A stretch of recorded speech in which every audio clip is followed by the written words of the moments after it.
Frank, thank you so much for taking time today. We are going to be talking about hacking human nature. Now, we've known for a long time in the security industry that attacks like phishing are focused on people rather than infrastructure and are a wonderfully effective way of getting into organizations, and in fact have become the method from the lowest level cyber criminal all the way up through APT style state actors. This is not necessarily a new thing, but it is quite staggering if you look at the numbers. Just looking at one data set, the Verizon DBI report from this past year, you'll notice 93% of all investigative breaches resulted from attacks targeting people, 96% of them coming via email. And this is not a new number. We've seen north of 90% be the quantity of attacks from the email channel for years now. But it's how the security industry reacts to the problem. We still focus most of our development on network and endpoint, which quite frankly are not the right way to think about these attacks. They are indirect ways to address them. Now the specifics behind those numbers are really important here. If you look over our broad set of data, and Proofpoint has the ability to look over a broad set of data because we have 60% of the Fortune 100 organizations and 7,000 large enterprise customers. If we look at those threats, they by and large use social engineering and not technical vulnerabilities. It's 2018, it's much easier to fool a human than it is to fool a computer. This means things like macros. Macros are a wonderfully effective way to trick someone into running your code for them, and much easier than to find a vulnerability in a modern operating system and write exploits for it. That's even further underscored if you look at what malicious links point to. A third of them point to malware, and 2/3 are trying to steal passwords. Compromised accounts continue to plague organizations.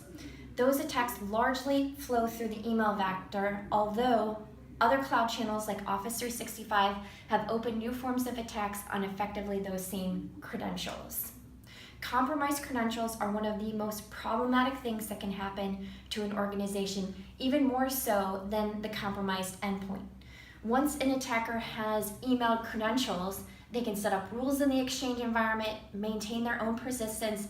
They can use that person's identity to attack both within and outside the organization, and they're really hard to root out. It becomes a way in which people can move laterally, and when we think of attackers moving laterally around the network, it's actually worth highlighting another category, email fraud, just because the losses have been so staggering. And most of the cyber criminals are moving to email as the preferred vector. It's really borne out by the FBI status that they have gathered. They have seen $12 billion in losses in nearly 80,000 organizations since January 2015. This is the most impactful problem in cybersecurity. Losses here outstrip those from the cyber Pearl Harbor, we call it occasionally, the entire ransomware epidemic.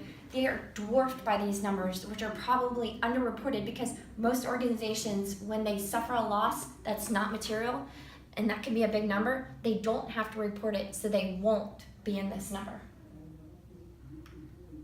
Now let's take a look at the threat landscape and dig into some of these details in what Q2 looked like for our customer base. Banking Trojans continue to lead by volume, although Credfish is a strong number 2. Credential stealing malware, extremely popular, and you have to get all the way down to the second line item before you see things that you would expect to see a lot higher, like ransomware.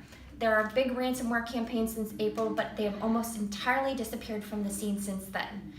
Now, this is not necessarily new. The cyber criminals are still making lots of money. They're doing it in different ways. In fact, ransomware was barely ahead by volume of attacks we think of as targeted, like rats and keyloggers, for example.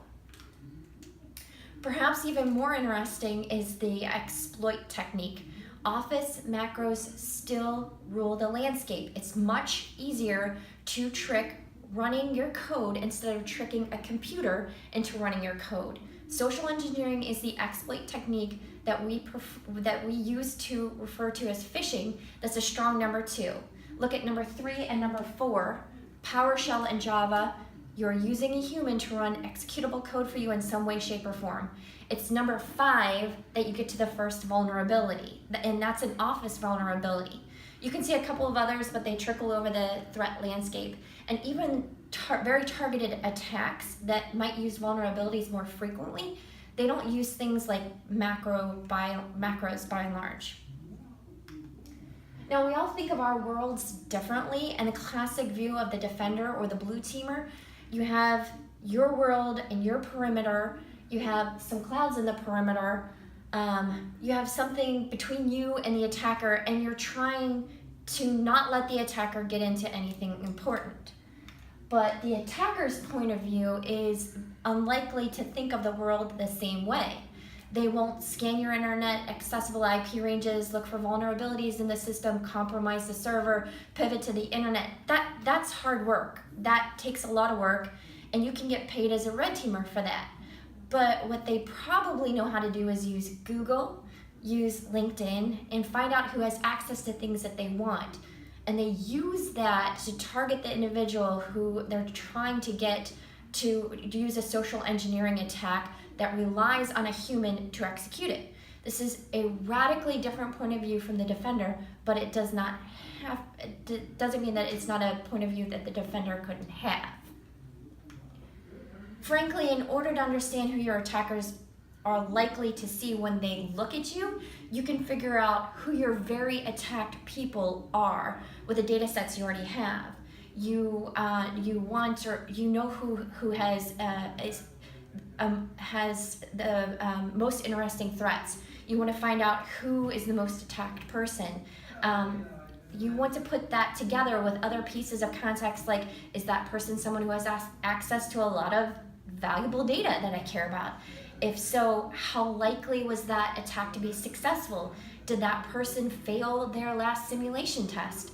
Or are they working from a device that has bad hygiene? This puts together the entire picture of risk when it comes to people, and you can do that with the compliance side as well. If there is a user that has access to regulated data that gets compromised matters, that means a whole lot more to you, especially if the data is healthcare and you're a healthcare provider. Now, let's look at one of the views from a pediatric care institution, and this is really the attacker's view of the organization. This is a different view than what most people are used to having, and this is a great way to understand who the adversaries are targeting and why. The top target here is a paramedic, and that tells you a lot about who might be wanting to get access to what this person has. The person is receiving credential phishing, stealers, keyloggers, rats. Oops, sorry. And this is the access that the paramedic has. Rather than installing a banking Trojan on his machine, this is another person that's being targeted: the billing administrator, the lab technician, the pediatric nurse. Really interesting to see who's getting targeted within this organization. Another view is a regional health system. You can see off the charts the director of pharmacy is getting targeted with stealers and spam bot and banking Trojans. So if you have a heavily targeted user like that director of pharmacy and that regional healthcare organization, you're going to make sure that you're using MFA, isolate the web browsing, and make sure you get more training from a cybersecurity awareness type simulation test. You might not do that for everyone in the organization, but if you have someone that's highly targeted, highly attacked, you want to make sure that that person in your organization stays safe. This is a pivoted notion around the user instead of an IP address.